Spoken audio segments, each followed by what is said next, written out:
أعوذ بالله من الشيطان الرجيم.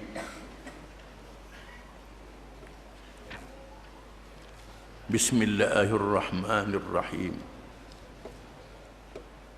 هل أتاك حديث الغاشية وجوه يومئذ خاشعة عاملة ناصبة تصلى نارا حامية تسقى من عين آنية ليس لهم طعام إلا من ضريع لا يسمن ولا يغني من جوع وجوه يومئذ ناعمة لسعيها راضية في جنة عالية لا تسمع فيها لاغية فيها عين جارية فيها سدر مرفوعة وأكواب موضوعة ونمارق مصفوفة وزرابي مبثوثة.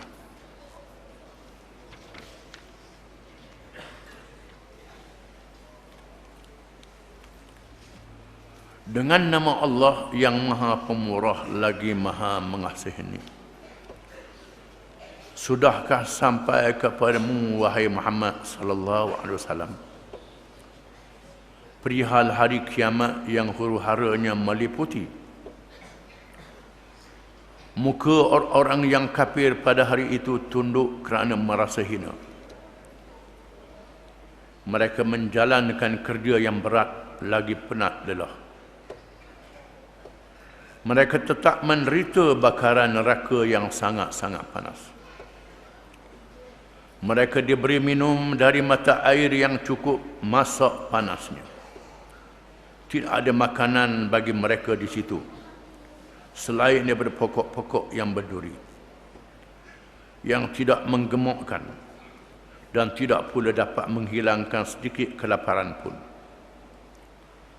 Sebaliknya, muka orang-orang yang beriman pada hari itu berseri-seri, berpuas hati dengan balasan amal usahanya yang baik yang telah dikerjakannya di dunia. Mereka tinggal menetap di dalam syurga yang tinggi tempat kedudukannya dan darjatnya. Mereka tidak mendengar di situ sebarang perkataan yang sia-sia. Di dalam syurga itu ada mata air yang mengalir. Di situ juga ada pelamin-pelamin berhias yang tinggi tempatnya, dan piala-piala minuman yang tersedia, dan bantal-bantal yang teratur untuk mereka bertelku atau bersandar, serta hamparan-hamparan yang terbentang.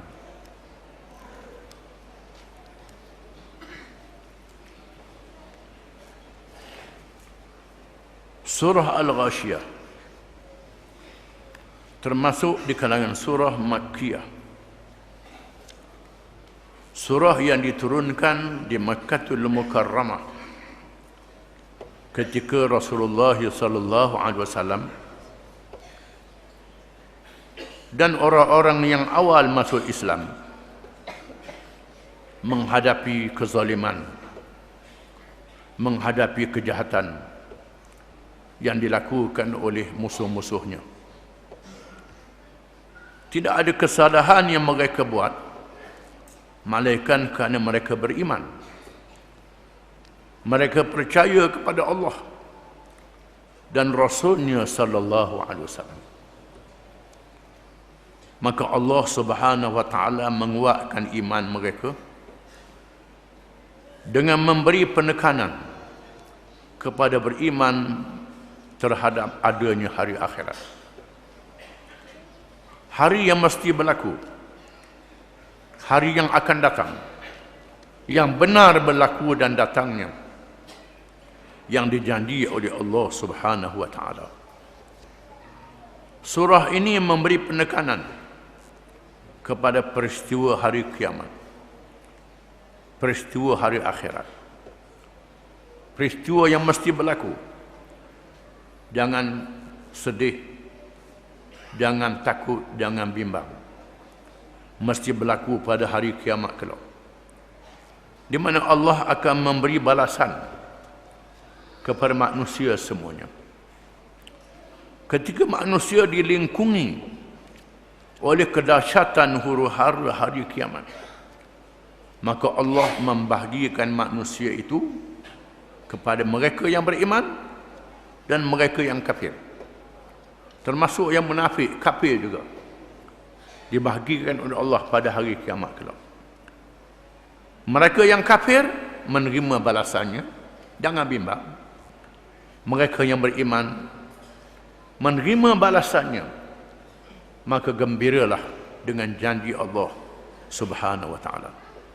Sabar menghadapi ujian itu. Itu sementara waktu di atas dunia sahaja. Surah ini juga menyatakan tentang dalil-dalil keesaan Allah Subhanahu wa taala. Daripada kejadian makhluk yang ada di atas muka bumi, makhluk yang dapat dilihat oleh manusia, dilihat dengan mata kasar, di antaranya binatang unta yang menjadi kenderaan mereka.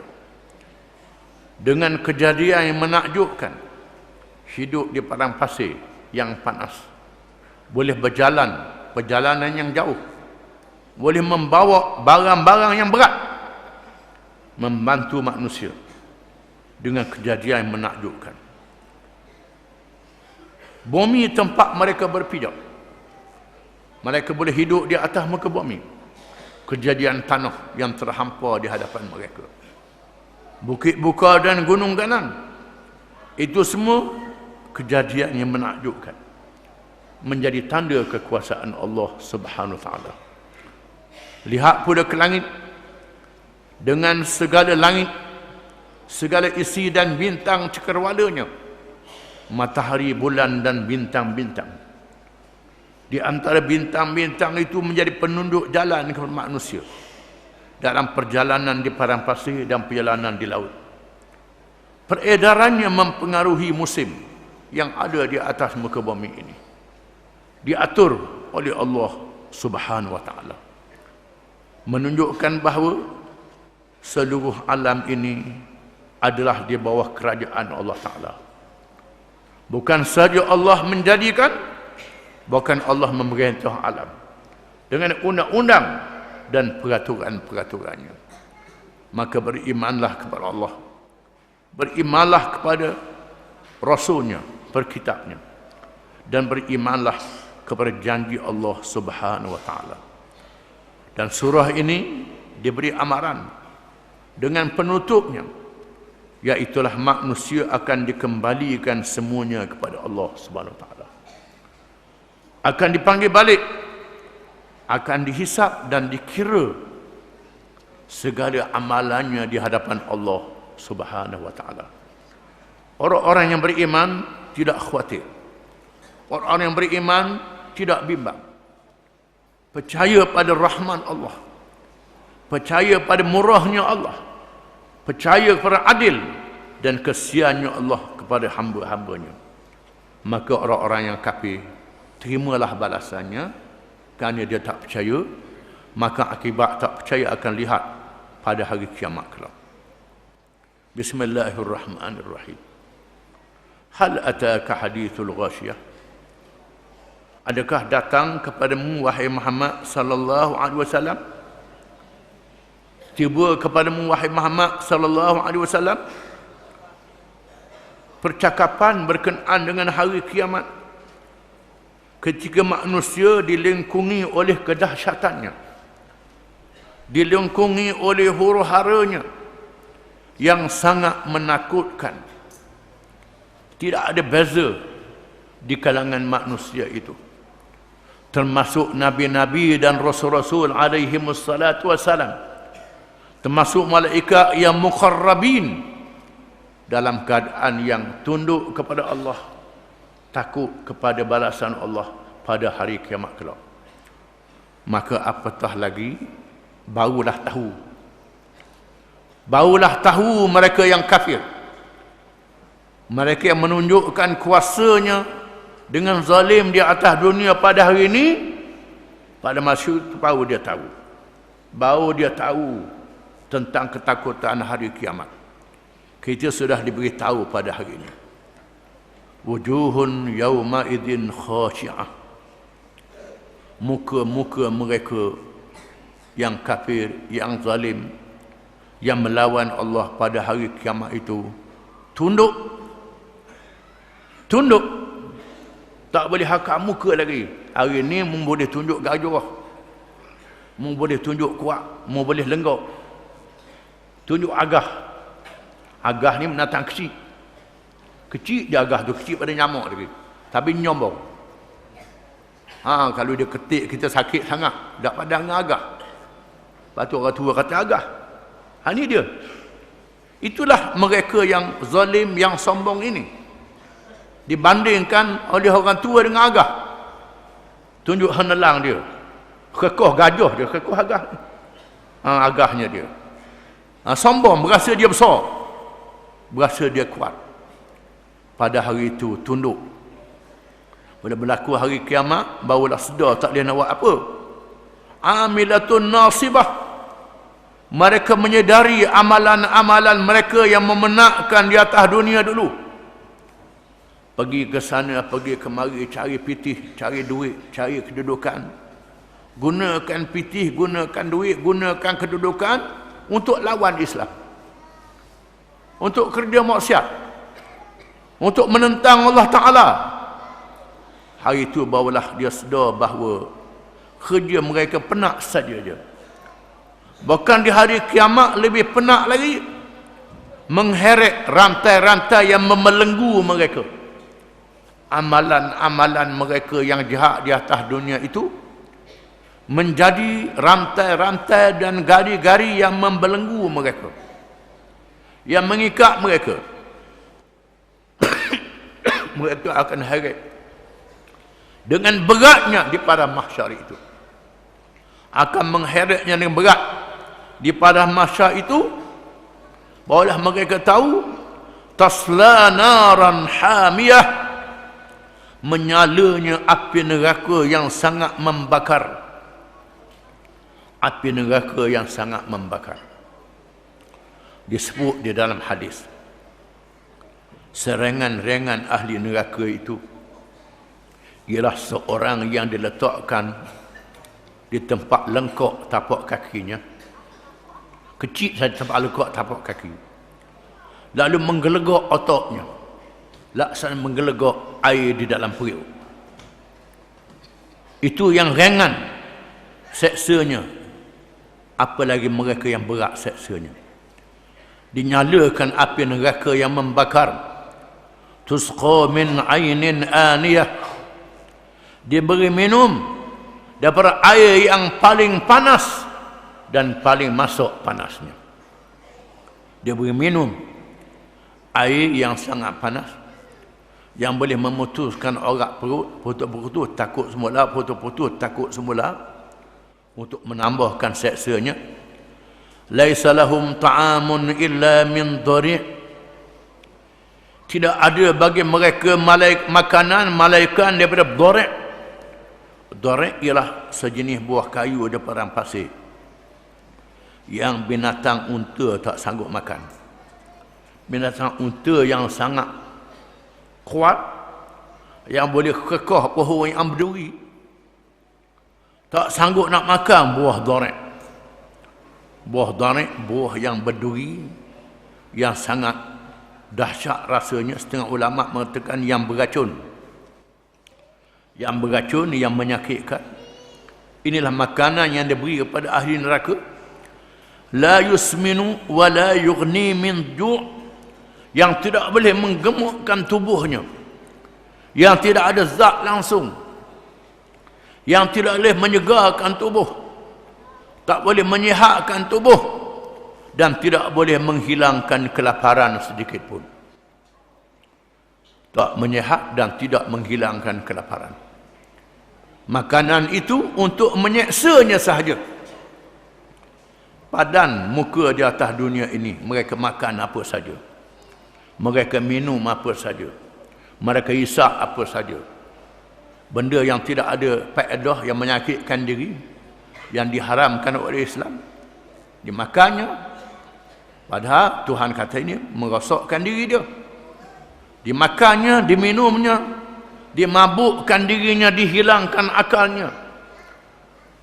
Tuhan larang, degil, memabukkan dirinya sendiri, menjadikan sakit pada dirinya sendiri. Maka dibalas dengan makanan yang menyakitkan pada hari kiamat, pada muka. Wujuhu yawma idzin na'imah, berbeza pula dengan ahli syurga, iaitulah orang-orang yang beriman, yang mengerjakan amal yang soleh, di mana muka-muka mereka pada hari itu dalam keadaan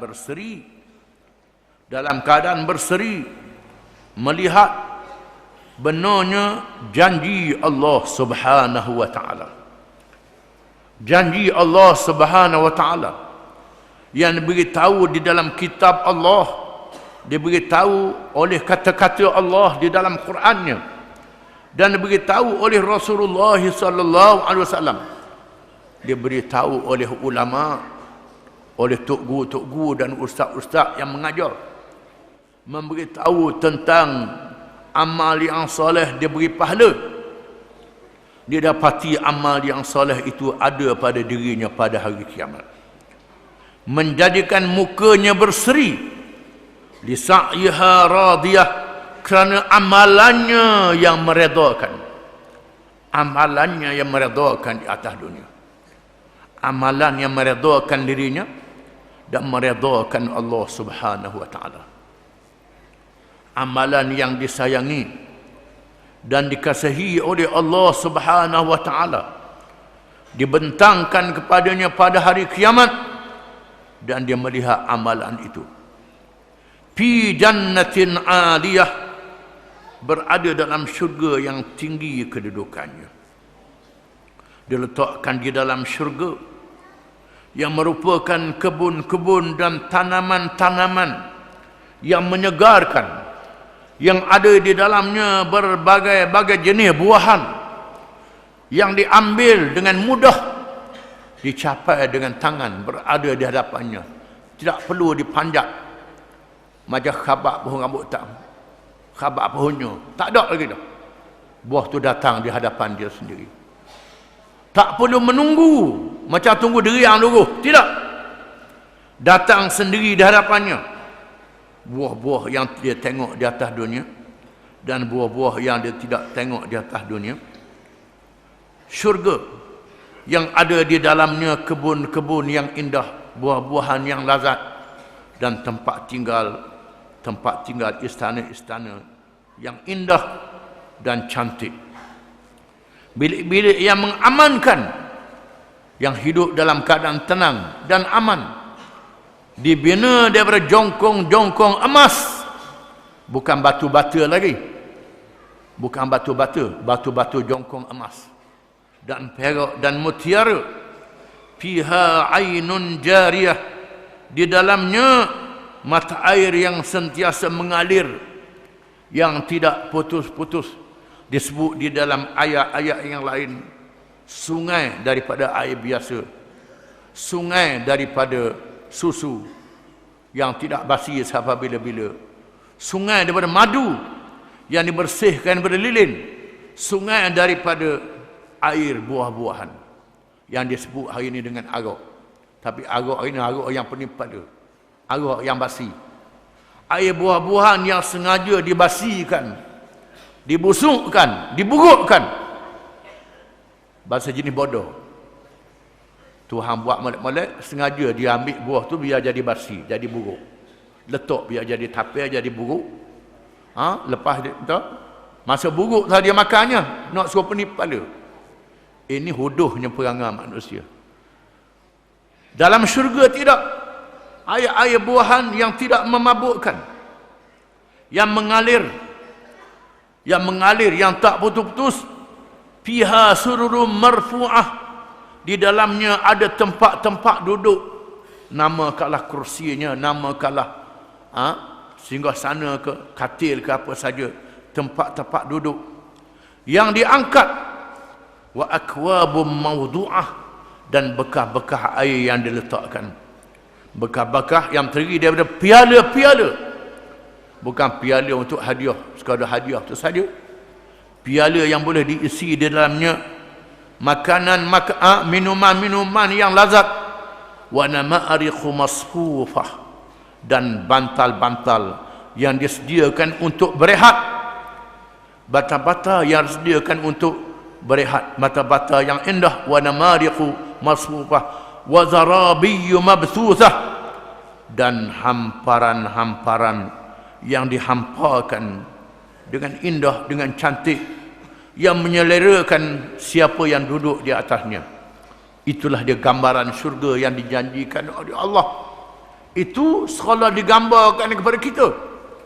Yang sebenar syurga itu ma la aynun ra'at wala udhunun sami'at wala khatara ala qalbi bashar. Barang yang tak pernah dilihat oleh mata, yang tak pernah terlintas dalam hati manusia, yang tak pernah didengar dalam telinga. Telinga tak pernah dengar. Tak pernah dengar. Tak pernah dengar. Telinga tak pernah dengar. La tasma'u fiha laghiyah. Tak ada benda lara dalam syurga tu. Benda yang kita dengarnya menarik. Menarik. Yang sedap dengarnya, yang tidak lara. Yang menyegarkan fikiran, yang menyegarkan perasaan. Makanan, minuman yang menyihat, yang menyegarkan. Tak ada kecing, tak ada berok lagi dalam syurga. Tak ada jambang dalam syurga. Jambang tak ada. Tempat nak air kecing tak ada. Kerana tak ada kecing, tak ada berok lagi. Makanan-makanan itu menjadi peluh yang harum bauannya, bertukar menjadi peluh yang harum bauannya. Dijadikan nikmat semuanya, berbeza dengan kehidupan di alam dunia ini. Sekiranya kita terfikir dengan apa yang disebut ini, apa yang sebenarnya lebih daripada apa yang kita fikir, itulah dia syurga yang dijanjikan oleh Allah kepada orang-orang yang beriman dan mengerjakan amal yang saleh. Wallahu a'lam.